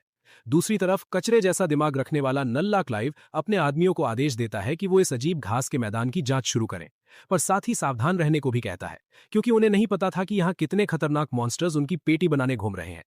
ठीक उसी वक्त उसका राइट हैंड मैन वहां आता है और परेशानी में पूछता है कि अब उन्हें आगे क्या करना चाहिए, क्योंकि रास्ता अजीब था। क्लाइव को खुद कख नहीं पता था, पर वो खुश था क्योंकि उसकी थकेली थियरी गलत साबित हो चुकी थी कि मॉन्स्टर्स 8वें फ्लोर से आए थे। अब उसे पूरी तरह से समझ आ चुका था कि मॉन्स्टर्स असल में इस अनजान जगह से आए थे जो इस दरवाजे के पीछे छुपी थी। वो सोचता है कि ये कितनी महान खोज है और इस बड़ी डिस्कवरी के बाद वो सीधा मिनिस्टर की पोस्ट पर बैठ जाएगा। जब वो अकेले में मुस्कुराते हुए सस्ते सपने सजा रहा था, तभी एक दूसरा रिसर्चर हराइजन की तरफ इशारा करता है, जहां उन्हें कुछ अजीब और डरावने सस्ते पोकेमॉन जैसे आकार दिखाई देते हैं। जमीन के ऊपर नैटली और उसकी टीम सिग्नल के अचानक गायब होने से बुरी तरह परेशान थी। अचानक से सिग्नल वापस आता है और उन्हें बताता है कि एक्सप्लोरेशन टीम सीधे 40वें फ्लोर पर पहुंच गई है, पर अगले ही पल वो सिग्नल फिर से पूरी तरह से गायब हो जाता है। ठीक उसी वक्त क्रिस्टोफर नाम का एक नया कैरेक्टर एंट्री मारता है, जो खुद को मैजिक कॉलेज का रिप्रेजेंटेटिव बताता है। वो अकेडमी के रिसर्चर्स से पूछता है कि उन्हें वहां क्या मिला और विनती करता है कि भले ही उनकी संस्थाएं दुश्मन है, उन्हें जानकारी साझा करनी चाहिए। वो बताता है कि कुछ मिनट पहले उसके द्वारा भेजे गए लोग भी डंजन में घुसते ही अचानक गायब हो गए थे। अगर उन्होंने जल्द ही इस मुसीबत का हल नहीं निकाला तो शायद उन सबका हमेशा के लिए टिकट कट जाएगा। रिसर्चर्स ये सुनकर बुरी तरह दंग रह जाते हैं और उनका दिमाग हैंग हो जाता है। क्रिस्टोफर बताता है कि उसने कुछ एडवेंचरर्स को हायर करके डंजन भेजा था, पर सीढ़ियों पर जाते ही उनका सिस्टम हैंग हो गया और वो वैनिश हो गए। रिसर्चर्स कंफर्म करते हैं कि उनकी टीम भी गायब हुई थी और उनका सिग्नल 40वें फ्लोर पर दिखा था। क्रिस्टोफर डर जाता है क्योंकि आज तक कोई भी इस शहर में 8वें फ्लोर को पार नहीं कर पाया था। उसे मालूम था कि ताकतवर बी रैंक पार्टीज भी 30वें फ्लोर के बाद रोते हुए वापस आ जाती हैं। रिसर्चर्स उसे एबल की मजबूत पार्टी के बारे में बताते हैं। क्रिस्टोफर कहता है कि उसने गिल्ड मास्टर ह्यू को मदद का संदेश भेज दिया है। हालांकि बेचारी नैटली पैनिक करने लगती है क्योंकि उसे लगता है कि उन्हें कोई नहीं बचा पाएगा। ऐसे में उसकी आखिरी उम्मीद सिर्फ रियो था, क्योंकि एबल में रियो को ढूंढने को कहा था। वो तुरंत भागती है। उधर रिसर्च पार्टी के गायब होने की खबर ह्यू तक पहुंचती है और वो पैनिक करके डंजन द्वार की तरफ निकलता है। वो रिसेप्शनिस्ट से सबको स्टैंड बाय पर रखने को कहता है। इसी बीच रियो लाइब्रेरी में घूम रहा था। जैसे ही वो पहले फ्लोर पर चढ़ता है, किस्मत से सायरा वहां किताबें लौटाते दिख जाती है। रियो मजनू की तरह उसके पास जाता है। वो बताता है कि वो सोलर इक्लिप्स और मॉन्स्टर आउटब्रेक के रिकॉर्ड्स ढूंढ रहा है। रस्ते में सायरा उसकी थियरी से सहमत होती है, पर रियो की हवा टाइट होती है क्योंकि वो इक्लिप्स में अकेले डीमन मम्मी की पेटी बनाते बचा था। वो टॉपिक घुमाकर मैजिक स्टोन्स के बारे में सवाल करता है और बताता है कि वो येलो स्टोन पर उत्सुक है। सेरा ये बात सुनकर बुरी तरह कंफ्यूज होती है, क्योंकि सिर्फ हाल ही में पैदा हुए वीक मॉन्स्टर्स के स्टोन्स हल्के रंग के होते हैं। उसकी पुरानी थ्योरी ये थी कि इस खतरनाक आउटब्रेक में डंजन के सिर्फ पुराने और सबसे ताकतवर मॉन्स्टर्स बाहर आए थे, जिनके स्टोन्स डार्क होने चाहिए थे। रियो भी इस लॉजिकल बात से सहमत होता है। वो कहता है कि छोटे गॉब्लिन्स की बात बिल्कुल अलग है, पर गॉब्लिन जनरल्स और गॉब्लिन किंग पैदा होते ही तुरंत डंजन से बाहर नहीं निकल सकते। रियो को लगता है कि यह सब बिल्कुल अननेचुरल है और इतनी बड़ी मॉन्स्टर्स की फौज को आर्टिफिशियली बनाने के लिए किसी को भी रिडिकुलस अमाउंट में मना की जरूरत पड़ेगी, जो नामुमकिन लगता है। तभी सेरा उसे बताती है कि उसने पिछले मॉन्स्टर आउटब्रेक के पुराने रिकॉर्ड्स पढ़े थे, जहां से निकाले गए मैजिक स्टोन्स का रंग भी पेल येलो था। वो रियो से सीधा पूछती है कि क्या वो उन फटे पुराने रिकॉर्ड्स को देखना चाहता है। रियो इस ऑफर को मान लेता है और सेरा उसे लाइब्रेरी के एक गुमनाम हिस्से में ले जाती है। इसी बीच डंजन के अंदर एबल और सीनियर मेज टेलीपोर्टेशन इंसिडेंट पर चर्चा कर रहे थे। किसी को नहीं पता था कि उनका सिस्टम उन्हें कहां ले आया है, पर एक नमूना चेक करके बताता है कि डेटा टीम उन्हें बचा लेगी। उसे विश्वास था कि डेटा टीम उन्हें बचा लेगी, पर सीनियर मेज को खतरे का एहसास था कि मदद वक्त पर नहीं आएगी। वो लिहिया से पूछता है कि क्या यह जगह उसे किसी चीज की याद नहीं दिलाती। लिहिया दिमाग दौड़ाती है और बताती है कि यह सैंक्चुरी स्क्वायर जैसी लग रही है, जो दुनिया का सबसे हाईएस्ट लेवल डिफेंसिव मैजिक होता है। वो सबको बताती है कि सिर्फ सबसे ओवरपावर्ड प्रीस्ट्स ही इस स्पेल को कास्ट कर सकते हैं और इसे एक डिवाइन मिरेकल माना जाता है, जो किसी भी भयंकर अटैक को आसानी से ब्लॉक कर दे। एबल तुरंत समझ जाता है कि अगर वो इस विशाल बैरियर के अंदर फंस चुके हैं तो उनका बाहर निकलना नामुमकिन है। मेज इस बुरी बात से सहमत होता है और लिहिया कहती है कि अगर इस बैरियर का अंत नहीं दिख रहा तो ये सच में मैसिव होगा। एबल खतरनाक हालत समझते हुए लिन को अपना विन मैजिक यूज करके आसपास के मॉन्स्टर्स डिटेक्ट करने को बोलता है। लिन ध्यान लगाकर बताती है कि उसे लगभग 1000 इंसान और 50 अजीब क्रीचर्स महसूस हो रही हैं। एबल समझ जाता है कि ये इंसान जरूर क्लाइव और उसकी एकेडमी की नल्ली टीम होगी और वो मिलने का फैसला करता है। जमीन के ऊपर बेचारा गिल्ड मास्टर ह्यू उस डंजन एंट्रेंस पर पहुंचकर क्रिस्टोफर और रिसर्चर्स से मिलता है। जब उसे ये मनहूस खबर मिलती है कि पूरी रिसर्च टीम 40वें फ्लोर पर टेलीपोर्ट हो चुकी है तो उसकी उम्मीद टूट जाती है। ह्यू निराश होकर कहता है कि सारे एडवेंचरर्स भेजकर भी वो वहां उनकी पेटी बनने से किसी को नहीं रोक पाएगा। क्रिस्टोफर भी डर के मारे अंदर जाने का रिस्क नहीं लेता और ह्यू बस भगवान से एबल के सुरक्षित रहने की दुआ करता है। उधर उस बैरियर के अंदर क्लाइव और उसके नल्ले आदमी बिल्कुल सुरक्षित नहीं थे। उन पर अचानक उन अनजान दुश्मनों ने भयंकर हमला कर दिया था। कुछ फट्टू रिसर्चर्स बैरियर्स के नीचे छिपकर बच्चों की तरह रो रहे थे, थे, जबकि बाकी एडवेंचरर्स को पर्पल हेल फायर के आग के गोलों से भून दिया जा रहा था। भाई क्या ही फालतू और नल्ली टीम थी ये। दुश्मन जब रोशनी में आते हैं तो क्लाइव उन्हें देखकर तुरंत पहचान जाता है कि ये डेविल्स नहीं बल्कि डेविल्स हैं। उसने सिर्फ किताबों में इनके बारे में पढ़ा था। जो एडवेंचरर्स सुरक्षा से बाहर थे, उन्होंने डेविल्स से लड़ने का जज्बाती फैसला किया और उनका तुरंत पैकअप हो गया। जब आखिरकार एबल की पार्टी वहां मदद के लिए पहुंचती है तो सिर्फ क्लाइव और उसके चमचे ही जिंदा थे। लिहिया और सीनियर मेज इन डेविल्स को पहचानकर बुरी तरह पैनिक करते हैं, क्योंकि ऐसी अफवाहें थीं कि डेविल्स हमेशा मैजिक के खिलाफ इम्यून होते हैं। लिहिया सोचती है कि वो दुश्मन से कभी नहीं जीत पाएंगे, पर मेज नतीजे की परवाह किए बिना उनसे भिड़ने फठानता है। वो अपने मेजेस को अटैक करने का आदेश देता है और उनका मैजिक उन डेविल्स को बुरी तरह जख्मी कर देता है। लिहिया हैरान होती है तो मेज मुस्कुराकर बताता है कि इम्यूनिटी वाली बात सिर्फ एक अफवाह थी। मेज उन्हें दोबारा अटैक करने को कहता है, पर उनका मैना जल्दी खत्म हो जाएगा। तभी एबल की नजर भीड़ के बीच एक विशाल बॉस मॉन्स्टर पर पड़ती है। मेजेस का मैजिक खत्म होते ही एबल बिना डरे अपनी पूरी पार्टी के साथ आगे बढ़ता है। वॉरेन अपनी ताकतवर एबिलिटी से उन डेविल्स के भयंकर अटैक्स को ब्लॉक करता है, जबकि बाकी लोग उन्हें धूल चटा देते हैं। उनके बेहतरीन टीम वर्क की वजह से कई डेविल्स का सिस्टम पूरी तरह हैंग हो जाता है, पर अचानक लिन का माना खत्म हो जाता है। लिहिया और वॉरेन उसे जल्दी कवर करते हैं ताकि उसका टिकट न कट जाए। एबल देखता है कि अब सिर्फ 6 डेविल्स बचे हैं, जिनमें वो बॉस मॉन्स्टर भी शामिल है। लिहिया कांपने हुए बताती है कि वो शायद एक डीमन प्रिंस है, जो आगे चलकर एक भयंकर डीमन लॉर्ड बनेगा। लिहिया बताती है कि अलग रंग की आंखें उन डीमन प्रिंसेस की असली निशानी होती हैं और पास्ट में सिर्फ महान हीरोज ही इनकी पेटी बना पाए हैं।